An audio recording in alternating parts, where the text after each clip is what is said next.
Deal breakers. Prominent Republicans rebel over the president signing off on a deal with Iran. Sending $300 billion to theocratic lunatics who want to murder us is not a good idea. This will go down as a tremendous foreign policy blunder. Iran ends up stronger. But as Trump's VP hits back at GOP critics, they want this to go on until every bomb has been dropped or until every Iranian is dead. is his boss making sure he's the last man standing? If it works out, I'm going to take the credit. If it doesn't work out, I'm blaming JD. You better be careful, JD. Inviting controversy. Knicks owner and longtime Trump pal Jim Dolan announces where his NBA champion players are headed after today's historic parade in New York. We just did receive an invitation from the White House, which we accepted. But will the team play ball? Then, Joan Cusack talks about saddling up and facing technical difficulties. I want to talk to you, device. Not touching, Jessica. In the blockbuster sequel, Toy Story 5. Oh, come on! Here come Hot Topics with Whoopi, Sarah Haynes, Joy Behar, Anna Navarro, Sunny Hostin, and Alyssa Farah Griffin. Now let's get things started.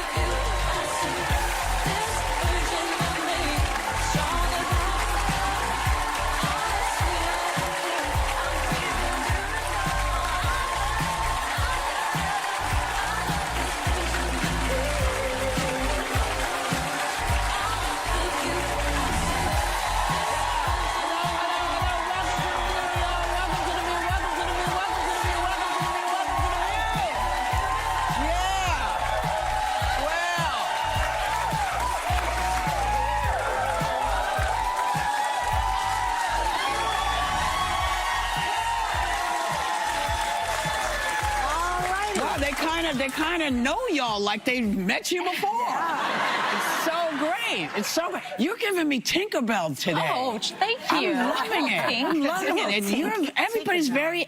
Did you see the bottom of her dress? Yeah. Got a little, let's see. It's really quite lovely. Thank you. So y'all are looking very, very posh and gorgeous today. You're giving chic Supreme Court justice. I love it. None. I love that, Joan. Oh, yeah. Or none. Been there, done that. Been there, done that. Well, you know, many of y'all right now are giving us NBA championship. Yeah. You know? And right now, the NBA champion Knicks are doing a victory lap in New York's Canyon of Heroes. Wow. Which is on track to be the biggest parade in the city's history. Wow. And team owner Jim Dolan announced that one of the team's next stops will be, take a look. We just did receive an invitation from the White House, which we accepted. We still have to figure out the details, et cetera. But, you know, yes, of course. I mean, you know, look, I invited the president to come down for the game, right? He is a friend. I've known him for 30 years, and I'm very proud to bring the team to the White House. So, will the players be on board with this? Because no NBA team has ever accepted an invite to the White House while you know who has been there. Do you think you know who will stay awake for the photo?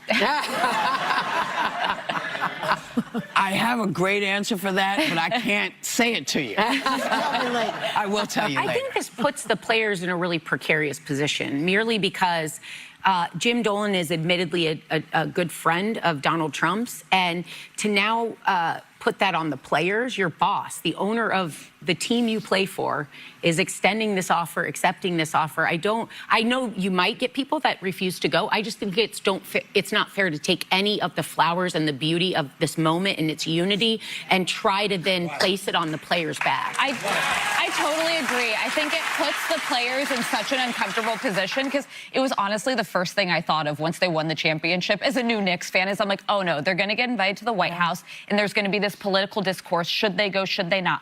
I think they should go if they want to, if they're comfortable going, because the White House is bigger than any one president or presidency. It's our house. They've earned the right to go as champions, but I also think they have the right to refuse to. If any individual players don't want to, that's their decision. And I also think they can use the the big platforms they all have. I mean, these guys have millions of followers on social media. If they want to stand up for causes or if they want to potentially critique this administration, there's a way that everyone should win. I don't think it's fair if they do all decide to go. I don't think they should get hate for it. It's their place too. Recently, they were at the White House trashing Michelle Obama.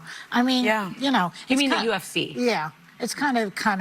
Well, but you know what? The indignity of these poor guys having to go down there. But you know what? But I have to say that I don't agree with the Republican position. I don't agree with Trump. I don't agree with J.D. Vance. I was nice to him. I respect the position. Yeah. I respect the office.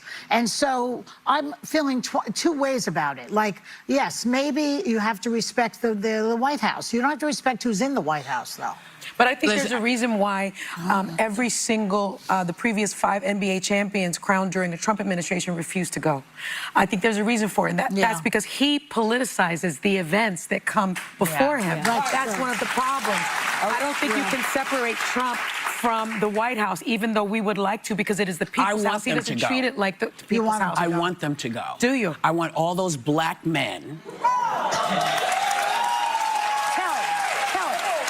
to stand in our house and remind all of those people, as we try to remind the vice president, that when you try to destroy one part of history, you're destroying all of our histories. And they, as champions, not only as amazing basketball players, but as people who were down and came back up. This is what this looks like. Yes. This is what this looks like. So I want them to go.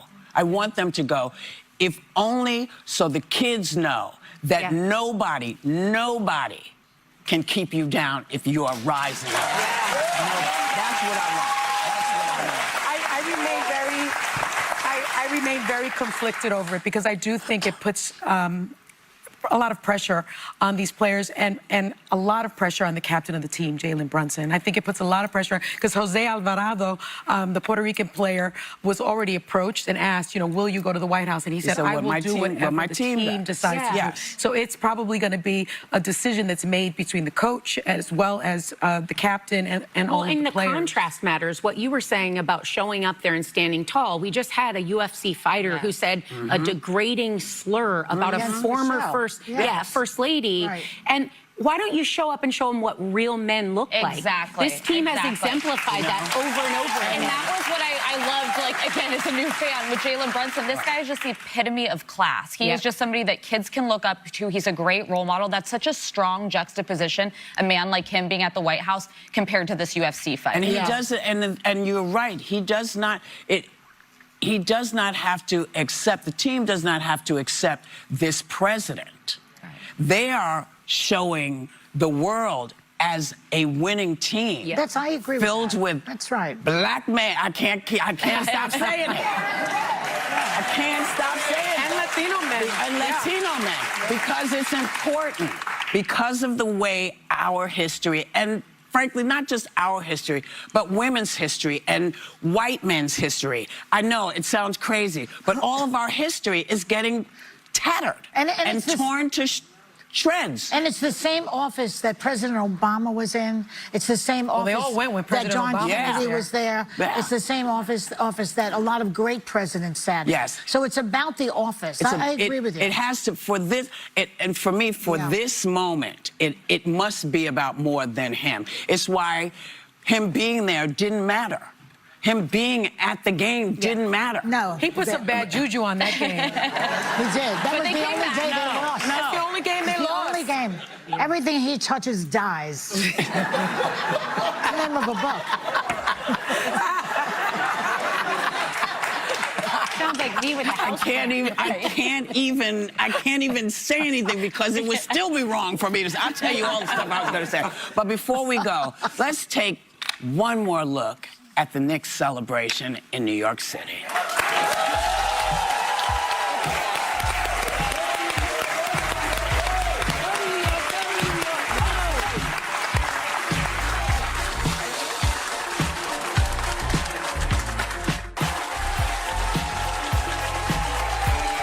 Hey now, welcome back.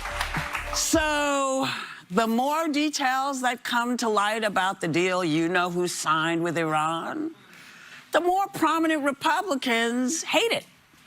But you know who says he has a backup plan ready? Well, if you signed a deal, why you got a backup plan?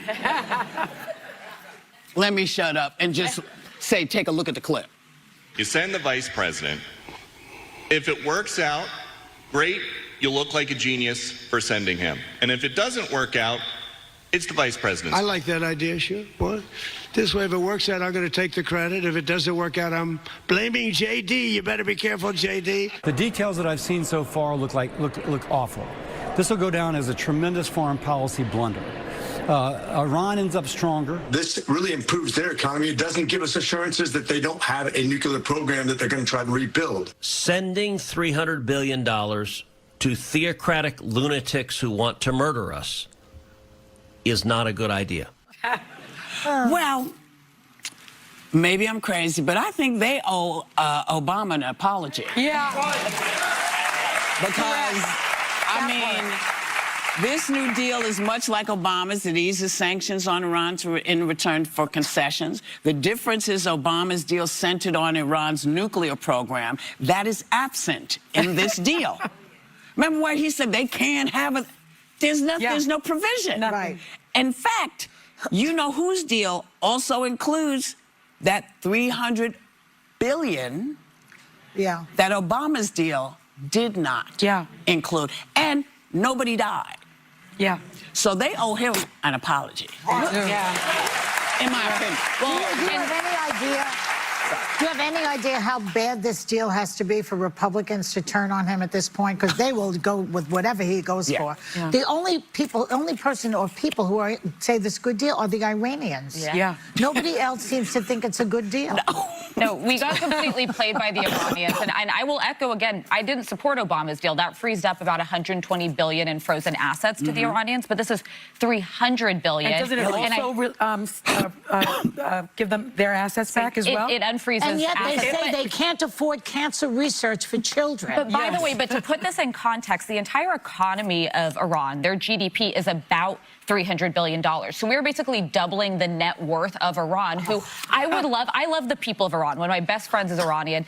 But the regime that is in charge, they will use this to spend on terrorist activity. They will fund Hamas, they will fund Hezbollah, they will fund the Houthis. This is not going to their people. This is not going to infrastructure. Are you sure? And we're allowing, I'm highly confident of how they'll spend their money. That way. And this does not address their ballistic missiles either. In addition to the nuclear program, they have launched ballistic missiles at U.S. bases in the region. 100 American youth service members got traumatic brain injuries because the Iranians attacked them. We are giving them everything that they want. We are endangering U.S. troops, and this is a complete and total capitulation. Well, before Trump just said something about the missiles, and he was like, "Oh, because they blow up like not as big," and I'm like, "That's your assessment of Well, he why we're not going to go after He also the said, missiles?" I mean, they have to have some, meaning missiles, because other people have some, so you got to have some. And then he also said, "Well, what am I going to do? Am I going to let Saudi Arabia have missiles, but they can't have them?" I mean, it is so ridiculous, especially because he's contradicting what Pete Hegseth said. Pete Hegseth claimed in mid-March that every Iranian company that builds components of ballistic missiles has been defeated, has been destroyed. And that's just simply not true. And now he's allowing them to have them. I really love how he's going to put the blame on J.D. Vance. Bad timing. We had Vance on the other day. Come back so we can discuss this. Yes. Vice President Vance went on with Megyn Kelly after being with us, and essentially they were placing this Iranian deal on him already. They were calling it. Didn't he write a book called The Art of the Deal? President Trump did, but yes. What kind of deal? I mean, what kind of deal is this? Isn't a deal because, as Senator Bill Cassidy said best on X, before the war, the Strait was open. Iran was being crushed by sanctions, and 13 service members were still alive. So now, when you look at it, you take the Trump or the Obama deal that he ripped up, and you give us a worse deal that we're also being told we won't pay for, like we've heard that before. And the biggest guarantee, I would say, in here to pretty much bounce back sanctions and put them back in place, if they violate the deal is that after 60 days, we could then resume basically strikes against Iran. But we're coming up on the midterms. The midterms are in November. It's the height of summer travel. The Iranians are very smart. They know that Donald Trump is not going to resume this highly unpopular war in 60 days if they don't abide by the terms of it. Like this is, well, it depends. They have all the leverage. If he needs to distract for more from the Epstein files, he might escalate. But the only thing less popular than Epstein seems to be these. Alyssa, one question. We've all talked about this table, how we don't think President Trump really cares about the midterms. Like, he's done so many things that put a lot of Republicans in trouble for those midterms. That doesn't seem like the stopping point for him. To me, if he could do something, I think he would do it because he's going to be washed. It's the unpopularity factor, I think. I think the fact that this war is so deeply unpopular, he knows that he needed. But if they don't win the midterms, he gets impeached. He might even go to jail. But he's going to be beaten regardless. The midterms, I feel, with his track record and the people that are coming out now and talking about it, and the fact that historically the opposite party comes in during midterms, it all supports that there will be a wash. Like they will be wiped out. Well, Republicans in the midterms. let's be realistic. No, we thought this before. Yes. But you were right. So what do you think? But we've thought that before there was going to be a wash. Being drawn. There's been gerrymandering. I don't know that it's going to be as big of a wipeout as people think, but I generally think Democrats we don't need very much to make the changes we need to make. But I will say, I will remind people that just because your area has been gerrymandered doesn't mean you can't vote. It doesn't mean I need to remind people, because they say, you know, they gerrymandered, and people say, well, my vote doesn't count. It does count. Remember what happened in Hungary. I want to remind people, I said it before. Viktor Orban was voted out. He had the whole country rigged. They got him out because they voted. It was high in huge numbers. Remember that. So that don't let listen, whether you're a Republican, and I mean a Republican, whether you're a Republican or a Democrat, this is your opportunity to right this ship. That's right. Yeah. This is your opportunity, because all of the farmers we know about, all of the kids who are not being fed, all the people overseas who are dying because of all of the changes that have been made to what we do for the rest of the world. This is on us. We have the opportunity. If we're not looking out for each other, there's no point in us hanging out, because there's no longer just one thing you can vote about. It's all of us included. We're all included. You all are other. You didn't know it. But welcome. Welcome to otherness. That's right. Welcome to otherness. And we'll get through it. We will get through this. We will get through it. I have absolute faith. I know what Americans can do when they want their country back. I saw it when I was a kid. I saw voting rights come into effect. I saw what people went through. The idea that people would not vote, I don't understand. Too many people died for all of our rights, for women's rights, for all of us to be able to do this. So please make sure, don't let anybody talk you out of voting. Go out, find the way, go pick up people, pick up old people, pick up whoever. We'll be right back.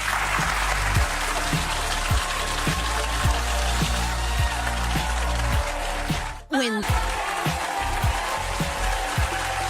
back. During an appearance on the podcast Call Her Daddy, actress Olivia Wilde recalled the moment her relationship with actor and Ted Lasso star Jason Sudeikis was over. Take a look.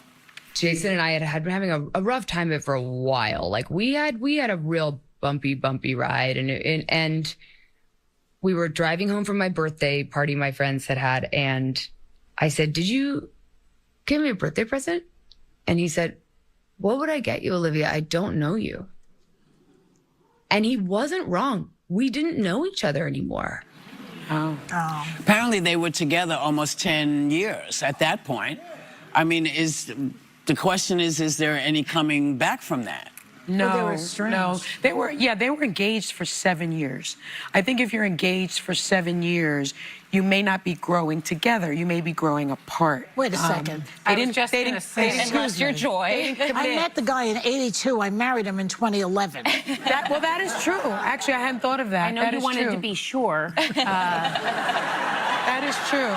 But in this instance, I don't think they really grew together, I think they grew And they had apart. young kids together. So I think usually if you've started a young family and you're growing towards each other, you would have made that ultimate commitment. And I think there were probably some red flags there that were deeper than that. But I mean, you still should get a gift, I think. I think like, so. You still get something, even if you get it wrong, get her a little something. Yeah, because then she's going to kvetch about the fact that, why did he get me this? He don't know me. At least he's Apparently he doesn't. Yeah, and you know what? Before I was married and I heard people grew apart or all these things, I thought, how does that happen? When you have young kids, I do see how quickly that can happen. You get into autopilot, and if you don't have time, and it's not as easy, and all of a sudden you're looking around, and you're like, we haven't hung out in a while. Stop scaring her. No, but it's good. I love that. Yeah. But we'll sit there and we'll say, it's about staying curious about your partner, because they're with you, but it doesn't mean they're not growing in their own journey. So if you're not asking questions and still being there for each other, you have to make sure you're growing together. Because it's easy to divide and conquer when there are young kids involved. Sure is. But you need to be together, and I think this is just an example of how it can be really hard, and it can happen. For me, without I even think that my relationship with Steve would be over if we have an argument and we don't start laughing. We always laugh after an argument, always. That's good. And if we get mad and stay mad, I think it's over. Remember I can't see that happening, though. I've read your know. texts. They're hilarious. He might be the only person funnier than you. He wrote to me yesterday, you look bored. Oh, but he watches So you. I said, I'm not bored, I'm tired. He writes, you're an actress, act. I said, you mean like in bed? What did he say? What did he say? I don't remember, he said. I don't remember. Now, that is built to last. I love that. That is. Wow. I don't remember. I think Steve won that round. Well, I suppose that's all good. You don't think what be a 7-year engagement may be a red flag? No. I don't understand why it would be. If you're still together, something's working. What's the difference if you're married or not? Working, I mean, I don't know. Listen, I don't. Here's the thing. She's for done. me. I don't want the responsibility of caring about other people's feelings. And when you are married to someone, you must do that. Yeah. Really? I have to care about my family because I have a daughter, I have grandkids, and that's the number one in my life. Yeah. So they're never going to be number one. They're going to be 8 or 9 or 10. That's why I like a hit and run. Yeah. We'll be right back.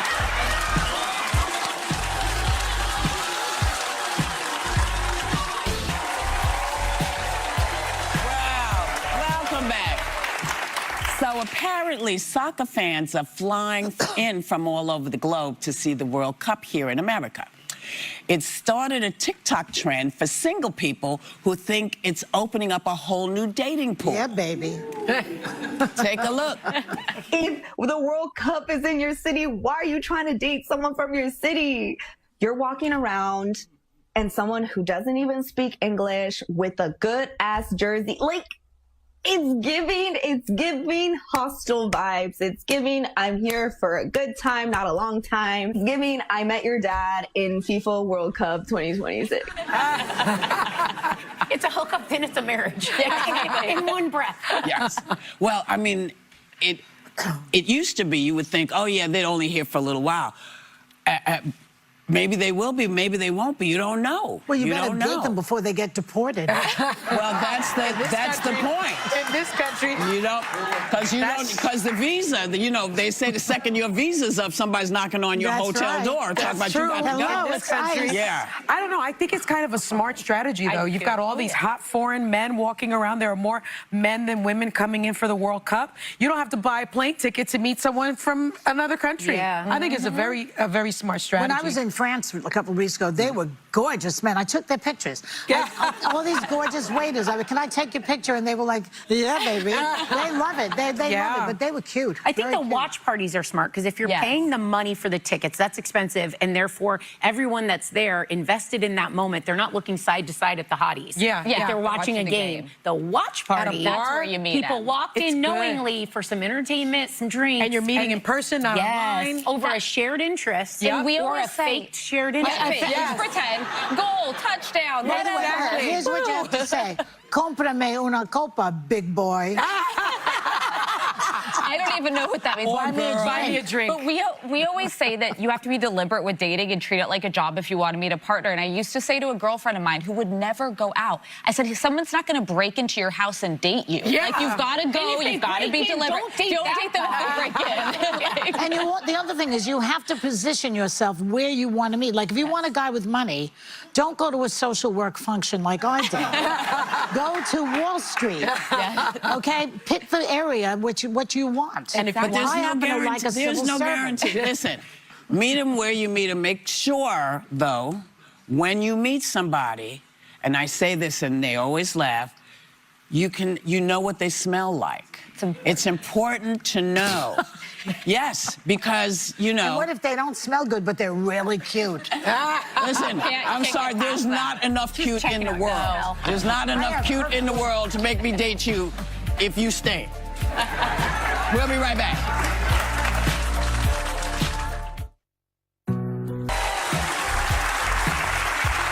Joan Cusack is one of the most versatile and one of the funniest actors with memorable performances in School of Rock, Working Girl, and Toy Story franchise. Now she's reprising her role as the energetic cowgirl Jessie in the long-awaited Toy Story 5. Take a look. Our kid needs to learn how to make friends, and your screen ain't helping. Look, if it's friends Bonnie needs, consider it done. There. What? What happened? Oh, it was easy. I just sent a friend request to all the girls in Bonnie's dance class. But they're not here. Oh, yes, they are. Silly. Chelsea, Kara, and even Heidi, they're all here. The parents created a group chat on the pond. You see, on the pond, while Bonnie's playing my fun learning games, she can also socialize with other kids. That's why Mom and Dad bought me, to make connections. Voila, friend made. One. That lily pad made Bonnie a friend in like 15 seconds. I was counting. What? No. Not touching. That ain't a friend. A real friend would actually be here. Well, that's my point, Jessica. Please welcome the funny and talented Joan Cusack.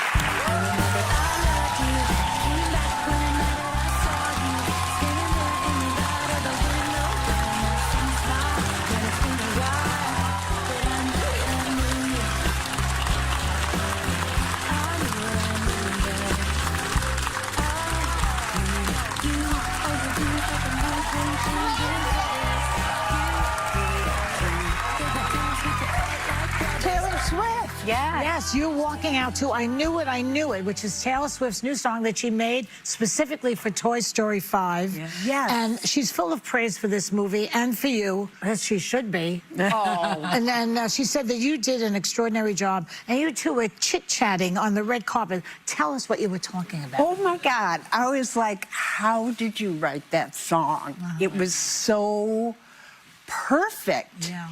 And she said she wrote it in 4 hours after she saw the movie. And I was like, wow. What? Yeah. Wow. And she's like, no, I saw the movie and it just came out of me. Amazing.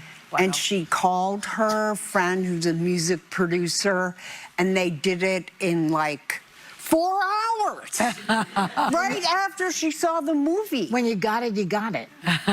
Isn't that unbelievable? Yeah. How do you do that? I have zero idea, because it was 48 hours ago I saw the movie and nothing's come to mind yet. So. But I did see Toy Story 5. Did you like Yes, it? I had my kids with me. So what I love is I love the Toy Story franchise in general, but I love right now the message of this film, because screens and technology are something parents are up against all the time. But this is really your character, Jessie's story. Yeah. And in this one, she and the other toys are battling tech. So did you know how this was going to play out? No, I had no idea. You know, you just do your little part. I didn't know what the whole... I knew they were going to do a Jessie story. Yes. But I didn't know what the whole thing was going to be. And when I saw the movie for the first time, I was like, oh, my God, I can't believe they took on tech. Yeah, it's so timely. Like, how did they do that? Yeah. Like, they're just, like, brilliant. Yes. And what I love and what I've taken away from it is There's nothing better than laughing and giggling with your friends. That's true. It's the best. There's no phone, there's no screen, there's It's the whole no ball game. computer Yeah. than really laughing hard with your friends. It's the best. It is What the best. a great message. Yeah. Isn't that so good? And yes. It's so good. It's so good. It's so good.